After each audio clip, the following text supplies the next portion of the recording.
Hello, and welcome to Federal Flash. I'm Nikki McKinney, and I'm joined by Philip Lovell. In light of President Trump's immigration enforcement policies and media reports of immigration enforcement actions near schools, school leaders have reported a spike in fear among immigrant children and their families.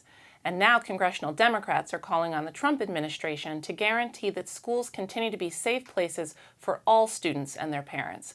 In a letter sent earlier this week to Attorney General Jeff Sessions, Homeland Security Secretary John Kelly, and Secretary of Education Betsy DeVos, the lawmakers, including Representative Bobby Scott, the top Democrat on the House Education Committee, stated, quote, "In this environment of trepidation, it is important that we do all we can to minimize the impact these policies have on public school attendance and student learning," end quote.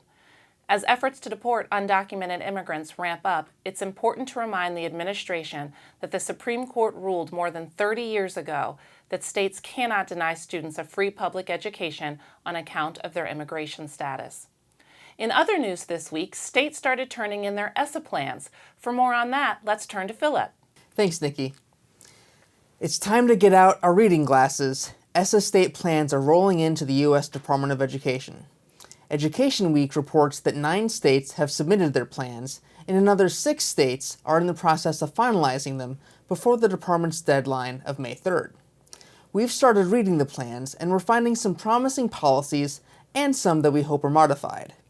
On the good news front, states like Louisiana are raising the bar for kids with a strong focus on equity. Louisiana is making its letter grading system much more rigorous, and it's incentivizing college and career readiness by heavily weighting graduation rates and a, quote, strength of diploma measure that awards points for students that earn college credit or an associate's degree while still in high school. Across states, there are policies that we will definitely be asking more about. Several state proposals to identify schools for targeted intervention are either confusing or seem destined to exclude a lot of schools for support. That's definitely not the point of the Civil Rights Law, and we'll be reporting much more on this in the weeks to come.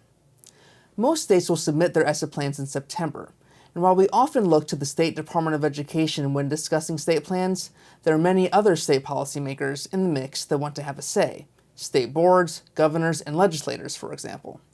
Speaking of which, earlier this week, Maryland Governor Larry Hogan vetoed legislation that's opposed by the State Board of Education and limits the weight of academic achievement in the state accountability system. Unfortunately, the state legislature voted to override his veto yesterday. Maryland certainly isn't the only state where the state legislature wants to put its stamp on the ESSA plan. In Delaware, for example, a joint resolution was recently passed requiring the State Department of Education to present its ESSA plan to the legislature before submitting it. Thanks, Philip. Congress will start their spring break today and head home for 2 weeks of work in their states and districts. When they return in earnest on April 25th, they will leave themselves 4 legislative days to pass a budget to keep the government running. Don't fear. Like many students, Congress waits until the last minute to finish its homework, but in most cases gets it done. Still, don't be surprised if Congress enacts a short-term extension to buy time beyond the April 28th deadline. The final dollar numbers in the education funding bill, particularly for new programs established under the Every Student Succeeds Act, are still unknown. That said, members of Congress will be home for 2 weeks. Now is a great time to call their offices and request a meeting to express your support for robust funding levels for education. That's all for now. For an email alert when the next episode of Federal Flash is available, email us at alliance@allfored.org. Thanks for watching. Federal Flash is the Alliance for Excellent Education's video series on important developments in education policy in Washington, D.C. in 5 minutes or less.